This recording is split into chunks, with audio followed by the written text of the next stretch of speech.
Hello dear student, this is the sixth chapter of history, towns, traders and craftsperson.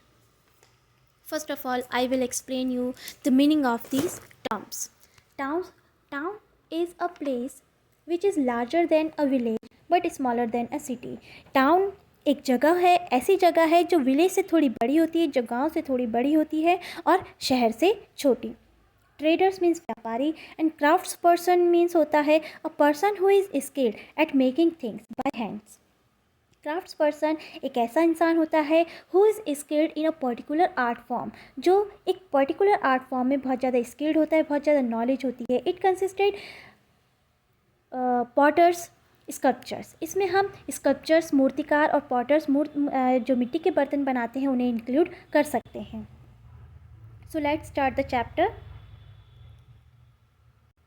What would a traveler visiting a medieval town expect to find? This would depend on what kind of a town it was. A temple town, an administrative center, a commercial town or a port town. To name just some possibilities. Medieval period में बहुत से traveler आए. Traveler are very important because their work collection are very important to know about our past. हमारे past को जानने के लिए इनका वर्क कलेक्शन बहुत ज़्यादा हेल्पफुल होता है. मीडिएवल टाइम में बहुत से ट्रैवलर इंडिया में आए और किस होप में आए वो डिपेंड करता था कि किस सिटी में वो आए हैं, जैसे कि a temple town, an administrative centre, a commercial town और a port town. In fact many towns combined several functions. बहुत से ऐसे टाउन्स थे जो बहुत से फंक्शन परफॉर्म करते थे. जैसे कि टेम्पल टाउन है वो एडमिनिस्ट्रेटिव सेंटर भी हो सकते थे और जो एडमिनिस्ट्रेटिव सेंटर है वो पोर्ट टाउन भी हो सकते थे. They were administrative centers, temple town as well as centers of commercial activities and craft production. अब हमने जिस तरीके से ट्रैवलर्स की बात करी तो कुछ ट्रैवलर्स के नाम मैं बता रही हूँ आपको, जैसे कि अल-बरूनी हो गया. अल-बरूनी इंडिया आया था विद महमूद ऑफ गजनी इन 10,117. 10,000 नहीं है, 117 में ये महमूद ऑफ गजनी के साथ आया था. सेकेंड हम बात करेंगे ह्यूएन की, जो हमने लास्ट क्लास में भी पढ़ा होगा आपने इसके बारे में, ह्यूएन के बारे में. Hiuen visited India during the period of emperor Harshavardhana और इसकी एक बुक थी CU की, जिसमें हर्षवर्धना के टाइम के बारे में हमें बहुत सारी जानकारी मिलती है. देन हम बोल सकते हैं, हमने मेगास्थनीज के बारे में भी पढ़ा था last time. Megasthenes who wrote the indica. Indica में इंडिका जिसने लिखी है और जिसने अपनी बुक में चंद्रगुप्त मौर्य के टाइम के बारे में, उसके रेन के बारे में, उसकी जो किस तरीके की उसकी पॉलिसीज़ थी, किस तरीके से वो राज करता था, इसके बारे में उसने अपनी बुक में लिखा है.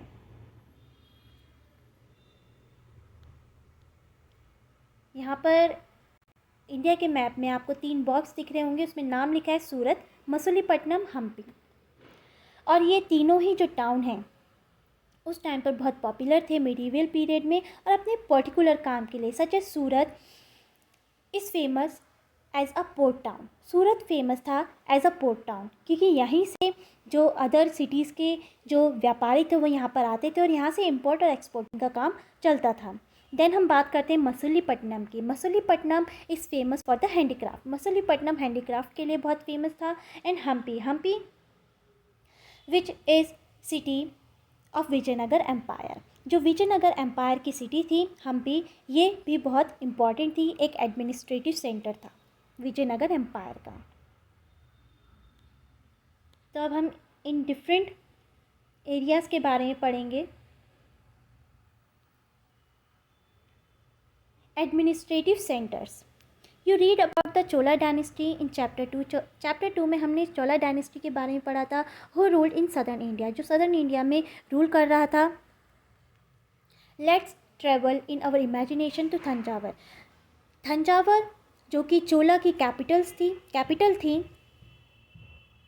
एज इट वॉज 1000 ईयर्स अगो.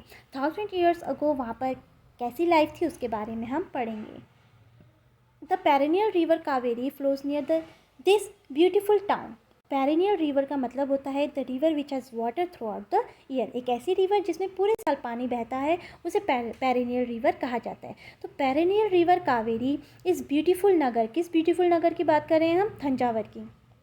उसके पास से बहती थी। One hears the bell of the Rajarajeshwara temple build by king Rajaraja Chola. हमने राजराजेश्वरा टेम्पल के बारे में पढ़ा which was build by Rajaraja Chola, जो राजराजा चोला के थ्रू बनाया गया था। उसकी जो घंटी बजती थी वो सभी सुनते थे। The town people are all praise for it architect, और जो उसका आर्किटेक्ट था राजराजेश्वरा टेम्पल जिसने बनवाया, जिस आर्किटेक्ट ने बनाया था उसकी बहुत प्रशंसा करते थे। क्यों करते थे? उसका जो नाम था कुंजरमलन राजराजा पेरुतच्चन, ये आर्किटेक्ट का नाम था। Who has proudly carved his name, जिसने बहुत प्राउडली अपना नाम टेम्पल की वॉल में कार्व किया था। कार्व मतलब खोद के लिखवाया था। Inside is a massive Shivalinga, और इस टेम्पल के अंदर एक बहुत बड़े शिवलिंग भी हैं। Beside the temple there are palaces with mandapas और पवेलियंस। इस टेम्पल के अलावा इसके आसपास पैलेसेस थे, महल थे, जहाँ पर मंडपास थे। मंडप का मतलब होता है एक बिग हॉल, एक ऐसा हॉल जहाँ पर जो किंग था होल्ड कोर्ट, वहाँ पर अपना दरबार लगाता था। इन मंडपास में issue orders to their subordinates, वहाँ पर वो ऑर्डर इशू करता था अपने सबऑर्डिनेट्स को। सबऑर्डिनेट्स का मतलब है the small Kings and the officials who work under the king. जो मेन राजा के अंडर में काम करते थे उन्हें सबऑर्डिनेट्स कहा जाता था। या जो स्मॉल रीजन के जो किंग्स होते थे who accept authority of the powerful king, जो पावरफुल किंग की अथॉरिटी को एक्सेप्ट करते थे उन्हें भी सबऑर्डिनेट्स कहते हैं। There are also barracks for the army. Barracks means the area where the army is stationed. Barracks वो एरिया होता है जहाँ पर आर्मी के कैंप्स होते हैं। तो यहाँ पर बैरिक्स भी होते थे जहाँ पर आर्मी होती थी। तो इस तरीके से जो टेम्पल टाउन है वो एक तरीके से एडमिनिस्ट्रेटिव टाउन भी था। The town is bustling with market selling grain, और जो टाउन था वहाँ पर मार्केट में ग्रेन बेचा जाता था, spices, cloth and jewellery. Water supply for the town comes from wells and tanks, और इतना बड़ा टाउन था वहाँ पर वाटर सप्लाई के लिए वेल्स और टैंक्स का यूज़ किया जाता था। द सलिया viewers of Thanjavur. Saliya was the community of weavers. Weavers means होता है जो कपड़ा बुनते। सलिया एक कम्युनिटी थी वीवर्स की जो थंजावर की थी। And the nearby town of Oraiyur are busy producing cloth for flags to be used in the temple festival, fine cotton for the king and nobility and coarse cotton for the masses. थंजावर के पास ही जो town था उरैयूर, और थंजावर के जो सलिया viewers थे ये कपड़ा बनाते थे फ्लैग्स के लिए, झंडे के लिए, जिनका यूज़ किया जाता था टेम्पल फेस्टिवल में। और फाइन कॉटन भी बनाते थे जो यूज़ किया जाता था by the Kings and the nobility. जो नोबिलिटी मतलब जो विद्वान होते थे, इसमें विद्वान इंक्लूड होते थे, स्कॉलर्स इंक्लूड होते थे, जो ऑफिशियल्स होते थे एंड द रॉयल फैमिली। और जो कोर्स मतलब होता है मोटा कपड़ा। जो मोटा कॉटन होता था वो जनता के यूज़ के लिए बनाया जाता था। Some distance away at Swamimalai the sthapatis और sculptures are making exquisite bronze idols and tall ornamental bell metal lamps. और कुछ ही दूरी पर स्वामी मल्लई में एक जगह का नाम है स्वामी मल्लई।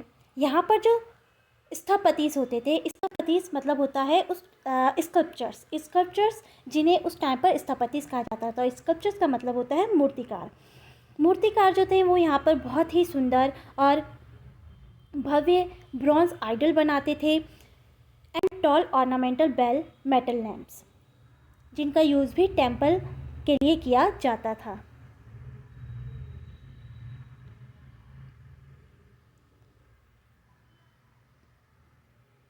तो इस तरीके से हमने एडमिनिस्ट्रेटिव सेंटर के बारे में पढ़ा। उसमें हमने एक एग्जांपल लिया थंजावर का, और थंजावर एक तरीके से एडमिनिस्ट्रेटिव सेंटर भी था। उसके बाद हमने पढ़ा कि वहाँ पर एक बहुत सुंदर मंदिर था राजराजेश्वरा टेम्पल, और उसके आसपास किस तरीके से लोग थे जो पर्टिकुलर मंदिर के लिए काम करते थे, मंदिर को सर्विस प्रोवाइड कराते थे। तो इस तरीके से हम कह सकते हैं कि थंजावर एक एडमिनिस्ट्रेटिव सेंटर के साथ साथ एक टेम्पल टाउन भी था।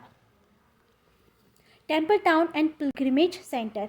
अब किस जगह को हम टेम्पल टाउन और पिलग्रिमेज सेंटर कहते थे, उनकी इंपॉर्टेंस क्या थी, इसके बारे में हम पढ़ेंगे।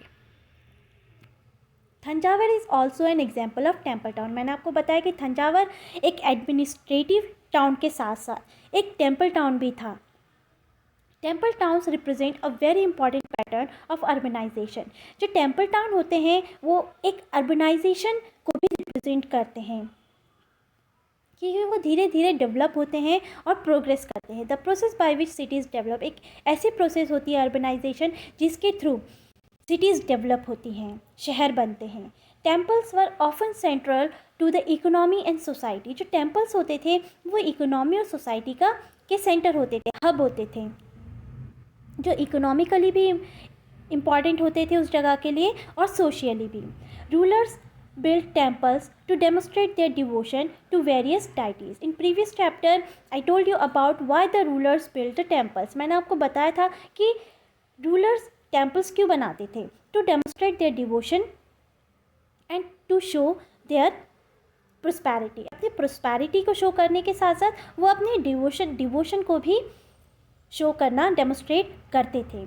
They also endowed temples with grants of land and money to carry out elaborate rituals, feed pilgrims and priest and celebrate festival. और इस तरीके से जो टेम्पल बनाए जाते थे इनको ग्रांट्स भी दिए जाते थे। ग्रांट्स मतलब होता है जैसे कि दान देना, दान भी दिए जाते थे इन राजाओं के थ्रू। किस फॉर्म में दान दिया जाता था, लैंड के फॉर्म में दान दिया जाता था, मनी के फॉर्म में दान दिया जाता था, ताकि यहाँ पर जो इलेबोरेट रिचुअल है उसे परफॉर्म किया जाए, जो पिलग्रिम्स आते हैं उन्हें फीड कराया जाए, and priest and celebrate festival.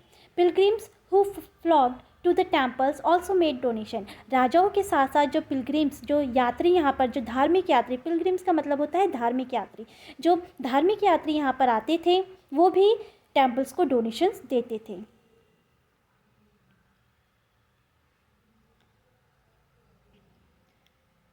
मैंने आपको बताया कि किस तरीके से तंजावर से थोड़ी दूर जो विलेज था वहाँ पर स्कल्पचर्स थे, मूर्तिकार थे, वो किस तरीके से वो ब्रॉन्ज आइडल बनाते थे उसके बारे में हम पढ़ेंगे। Bronze is an alloy containing copper and tin. Alloy मतलब होता है mix metal.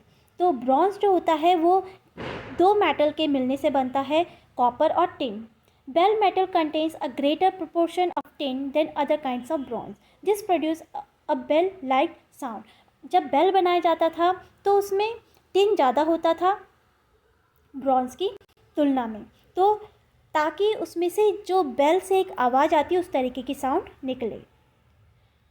Chola bronze statues were made using the lost wax technique.